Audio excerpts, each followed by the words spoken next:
कर्पूर गौरं करुणवतारं संसारसारं भुजगेन्द्रहारं सदा वसन्तं हृदयारविन्दे भवं भवानी सहितं नमामि। भवं भवानी सहितं नमामि। 14 ब्रह्मांडरे सर्वश्रेष्ठ देवता हेउछन्ति परम ब्रह्म परम पिता मंगलमय देवादिदेव महादेव, जहाँको सकल देवता माने प्रार्थना करती, जहाँको आदेश सृष्टि स्थिति और प्रलय, जे देवता मानकर देवता, जहाँको पूजा कले संसार रे मंगल हुए, जहाँकर नाम को बारंबार जप कले ए देह पवित्र हुए, 7 जन्मर पापरु मुक्ति मिले। ब्रह्मा विष्णु इंद्र आदि देवगण, लक्ष्मी सरस्वती इंद्राणी आदि देवीगण जहाँको सदा पूजा करती, सेही मंगलमय हर हर महादेवंकु मोर 7 बार प्रणाम। कलिरे शिव नाम सार, से नाम मुखे जप कर, शिव विहुने नाही गति, शिव पूजिले मिले मुक्ति। शिव शब्दर अर्थ मंगलमय, से हेउछन्ति सकल ज्ञान और प्रज्ञार आधार। चंडाल ठारू ब्राह्मण जाए, राक्षस ठारू देवता जाए, समस्तंकर प्रार्थना से शुणिथांती। शिव हेउछन्ति सर्वश्रेष्ठ देवता। शैव पीठ दर्शन हेउछि वेदांतर सर्वश्रेष्ठ दर्शन। वेदरे प्रमाण अछि, जହାର जीवन अछि से ही शिव भक्त। तेणु ए संसार रे समस्त शिव भक्त। माता च पार्वती देवी, पिता देव महेश्वर, बांधवा शिव भक्ताश्च स्वदेहव त्रिभुवनेश्वरम। शिव हेउछन्ति धर्मर रक्षक, से सकलर आराध्य देवता। तांकर जेते पर्वपर्वाणी अछि ता मध्यरु महाशिवरात्रि अन्यतम। साधारणतः शिवरात्रि कहिले आमे कृष्ण आउ शुक्ल पक्षर चतुर्दशी तिथि को बुझी थाउ, मात्र महाशिवरात्रि कहिले आमे फाल्गुन मास वा शास्त्र मतरे माघ मास कृष्ण पक्ष चतुर्दशी तिथि को ही बुझी थाउ। शिवरात्रिर महिमा अनेक। एही शिवरात्रि कथा वेद वेदांत उपनिषद महाभारत आदि रे बहुल भाव रे प्रचार और प्रसार होइछि। दिनकर कथा सृष्टि सर्जन सरी जाइछि।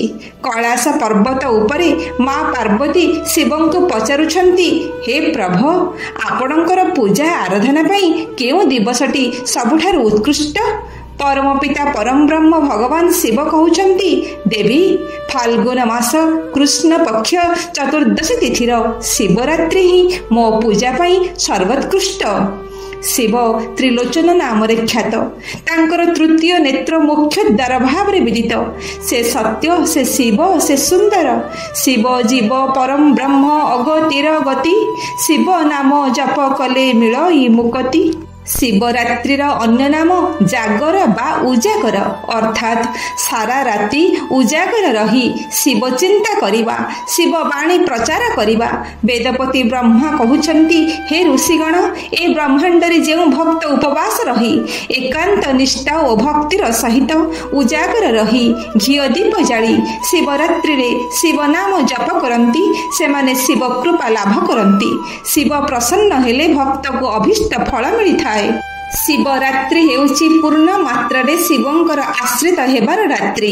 आहार निद्रा मैथुन लोभ मोह राग हिंसा को परिहार करी श्री शिवंक निकटरे शरण पशिबा एही पर्वर मुख्य उद्देश्य, जहा फल सांसारिक सुख मिले, सकल प्रकार मंगल हुए।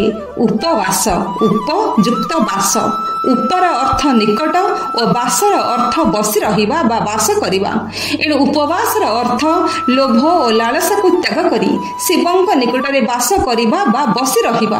अंतर्मुखी दृष्टिरु प्रभुंक आवाहन करी हृदय सिंहासन रे बसाई पारिले जीवन सार्थक हेबो।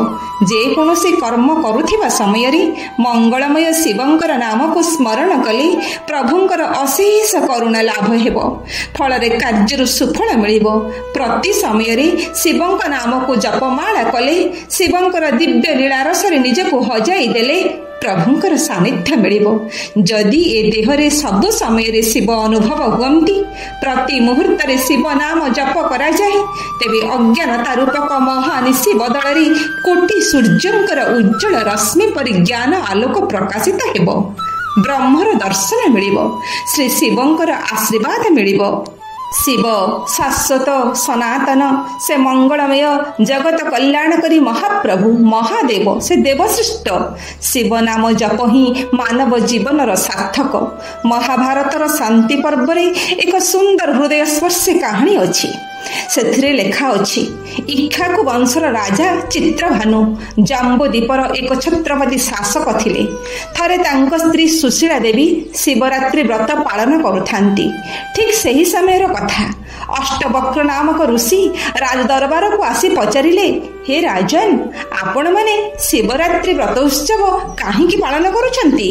ଶିବରାତ୍ରି ବ୍ରତର ମହତ୍ତ୍ୱ ମୋତେ ବୁଝାଇ କୁହନ୍ତୁ। ରାଜା ଜାତିସ୍ମର ଥିବାରୁ ପୂର୍ବଜନ୍ମର କାହାଣୀ ଋଷିଙ୍କୁ ବୁଝାଇ କହିଲେ, ହେ ମହର୍ଷି, ମୁଁ ପୂର୍ବ ଜନ୍ମରେ ସୁସ୍ୱର ନାମକ ଜଣେ ଶିକାରୀ ଥିଲି। ଜୀବିକା ନିର୍ବାହ ପାଇଁ ମୁଁ ପ୍ରତିଦିନ ଶିକାରକୁ ଯାଏ, ପଶୁପକ୍ଷୀ ମାରେ। ଦିନେ ବଣରେ ବୁଲୁ ବୁଲୁ ସନ୍ଧ୍ୟା ହେଲା, ତାପରେ ରାତି ହେଲା। ଅନ୍ଧକାର ରାତ୍ରି, ଆକାଶରେ ଘନ ବାଦଲ।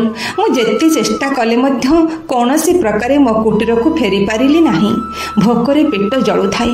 ଏଣେ କୁଟୀରରେ ରହିଥିବା ସ୍ତ୍ରୀ ଆଉ ସନ୍ତାନମାନଙ୍କର କଥା ମନେ ପଡ଼ିଲା। ଏ କଥା ଭାବି ଭାବି ମୁଁ ବିଚଳିତ ହୋଇ କାନ୍ଦିବାକୁ ଲାଗିଲି। ବେଳକୁ ବେଳ ରାତି ବଢ଼ୁଥାଏ। ହିଂସ୍ର ଜନ୍ତୁମାନଙ୍କ କବଳରୁ ରକ୍ଷା ପାଇବା ପାଇଁ ମୁଁ ଏକ ବୃକ୍ଷ ଚଢ଼ିଲି। ଆଶ୍ଚର୍ଯ୍ୟର କଥା, ସେ ବୃକ୍ଷଟି ଥିଲା ବିଲ୍ୱ ବୃକ୍ଷ ବା ବେଲ ଗଛ। ତଳକୁ ଚାହିଁ ଦେଖିଲି, ବାଘଟିଏ ମୋତେ ଖାଇବା ଆଶାରେ ଗଛ ମୁହଁରେ ଚାହିଁ ବସିଛି। ତେଣେ ତୁହାକୁ ତୁହା ବର୍ଷା। ଶୀତରେ ମୋ ଦେହ ଥରୁଥାଏ। ପବନ ମଧ୍ୟ ଖୁବ୍ ଜୋରରେ ବହୁଥାଏ। ବର୍ଷା ପାଣି ପବନ ମାଡ଼ ଖାଇ ମୁଁ ବୃକ୍ଷରେ ବସୁଥାଏ। ଆଖିରୁ ଲୁହ ଧାର ଧାର ହୋଇ ବହି ଯାଉଥାଏ। ବର୍ଷାର ଜଳ ସହିତ ମୋ ଆଖିର ଲୁହ ମିଶି ଥପ୍ ଥପ୍ ହୋଇ ପଡ଼ୁଥାଏ। ମୋ ହାତ ଓ ପବନର ମାଡ଼ ଖାଇ ବେଲପତ୍ରମାନ ଗଛରୁ ଝଡ଼ୁଥାଏ। ସେହି ଗଛର ମୂଳରେ ଥାଏ ଶିବଲିଙ୍ଗ। ଗଛ ମୂଳରେ ଥିବା ସେହି ଶିବଲିଙ୍ଗ ବହୁତ ଦିନ ଧରି ଅପୂଜ୍ୟ ରହିଥିଲେ। ବେଲପତ୍ର ଆଉ ବର୍ଷା ଜଳ ପାଇ ମହାଦେବ ପୂଜା ପାଇଗଲେ। ରାତି ପାହି ସକାଳ ହେଲା। ବାଘ ଚାଲିଗଲା। ମୁଁ ଗଛରୁ ଓହ୍ଲାଇ ମହାଦେବଙ୍କର ନାମ ଜପ କରି ଘରକୁ ଫେରି ମୋ ସ୍ତ୍ରୀକୁ ସମସ୍ତ କଥା କହିଲି। ତାପରେ କିଛି ଦିନ ବିତିଗଲା। ମୋର ମୃତ୍ୟୁ ସମୟ ଆସିଗଲା। ମୁଁ ଦେଖିବାକୁ ପାଇଲି ଦୁଇ ଦଳ ଲୋକ ମୋ ଆଡ଼କୁ ମାଡ଼ି ଆସୁଛନ୍ତି। ଏପଟେ ଯମଦୂତ ଗଣ, ସେପଟେ ପ୍ରମଥ ଗଣ।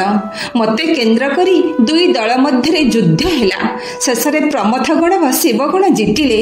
ସେମାନେ କହିଲେ, ସୁସ୍ୱର ଜୀବନ ସାରା ବହୁ ଅନ୍ୟାୟ କରିଥିଲେ ମଧ୍ୟ ଜୀବନ ବିକଳରେ ଯେଉଁଦିନ ସମ୍ପୂର୍ଣ୍ଣ ଉପବାସ ରହି ରାତ୍ରି ସାରା ସମ୍ପୂର୍ଣ୍ଣ ଉଜାଗର ରହି ବେଲଗଛରେ ଜୀବନ ବିତାଇଥିଲା, ସେହି ଦିନ ଥିଲା ଶିବରାତ୍ରି।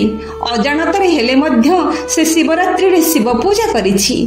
ବହୁଦିନରୁ ଅପୂଜ୍ୟ ହୋଇ ମହାଦେବଙ୍କର ଶିବଲିଙ୍ଗ ପୂଜା ପାଇଲା। ଏଣୁ ସୁସ୍ୱର ହେଉଛି ମହାଦେବଙ୍କର ମହାଭକ୍ତ। ଏହି କଥା କହି ପ୍ରମଥଗଣ ମୋତେ ନେଇଗଲେ କୈଳାସପୁରକୁ। ଦେବାଦିଦେବ ମହାଦେବଙ୍କର ଆଶୀର୍ବାଦରୁ ମୋର କ୍ଷଣିକ ପୁଣ୍ୟ ପାଇଁ ଏ ଜନ୍ମରେ ଇକ୍ଷ୍ୱାକୁ ବଂଶର ଚିତ୍ରଭାନୁ ଭାବରେ ରାଜଗାଦି ଭୋଗ କଲି। ହଁ ଭକ୍ତ ବନ୍ଧୁ, ଆମେ ସମସ୍ତେ ସେହି ପରମାତ୍ମା ପରମ ବ୍ରହ୍ମ ଶାଶ୍ୱତ ସନାତନଙ୍କର ସନ୍ତାନ। ଆମ ମଧ୍ୟରେ କୌଣସି ପାର୍ଥକ୍ୟ ନାହିଁ। ଆମ ଜୀବନର ଏକମାତ୍ର ଲକ୍ଷ୍ୟ ହେଉଛି ନିର୍ବାଣ ଲାଭ କରିବା। ତେବେ ଏହି ପବିତ୍ର ଶିବରାତ୍ରିଟିକୁ ଏକାନ୍ତ ଭକ୍ତି ଓ ନିଷ୍ଠାର ସହିତ ପାଳନ କଲେ ଏ ଜୀବନ ସାର୍ଥକ ହେବ, ପରମ ଶାନ୍ତି ମିଳିବ। ଶିବରାତ୍ରିରେ ଘିଅ ଦୀପ ଜାଳିବା ଏକ ସ୍ୱତନ୍ତ୍ର ବିଧିବିଧାନ। ଏହାର ତାତ୍ପର୍ଯ୍ୟ ହେଉଛି ଅଜ୍ଞାନ ରୂପକ ଅନ୍ଧକାରକୁ ନାଶ କରି ଜ୍ଞାନର ଆଲୋକ ଜାଗ୍ରତ କରିବା।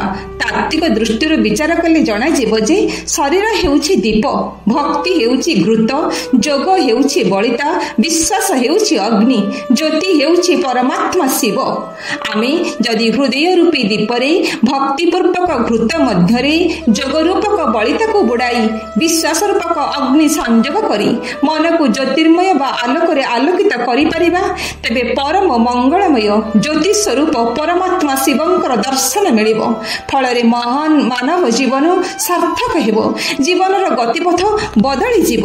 दिन पर राति आसे, सुख पर दुख आसे, दुखरे अछि स्वाद, दुखरे अछि रस, अमृत अनुभव। दुख नाही तो सुख नाही। एणु ज्ञानी माने दुख को बहुत भल पाती। देवादिदेव महादेव मध्य समस्त सुख को परित्याग करी दुख को बरी नहीं। तांकर व्याघ्र छल परिधान श्मशानवासी आदि को लक्ष्य कले निश्चित भाव में मानवर चेतना जागृत हेब। तांक रूप को जदि देखिबा, तत्व दृष्टि जानिबा, तांकर भस्म विलपित शरीर जहा निराडंबर प्रतीक। से श्मशानवासी हेतु निरासक्त वैराग भाव बहन करिछंती। से व्याघ्र चर्म उपरे आसीन होइथिबा जोगु जोग ओ कामना रहित भावर कथा जणाई थांती। तांक सर्वांगरे पाउंस बोली हेबा पवित्रतार सूचक। तांक ललाटरे तीनी गार हिंसा काम मोहमुक्त हेबाक सूचना दिए। तांक हातरे शोभा पाउथिबा त्रिशूल सत्व रज तम तीनी गुणर प्रतीक। तांक गଳାରେ लंबाइथिबा सर्प ज्ञान आउ अमरत्वर प्रतिनिधित्व करती। तांक डंबरू जे जणाई दिए मनीष निजर गर्व अहंकार बड़पण को त्याग करने आउ जणाए जे समग्र संसार को या सूचाए सबरी ऊर्ध्वरे जणे ईश्वर अछंती।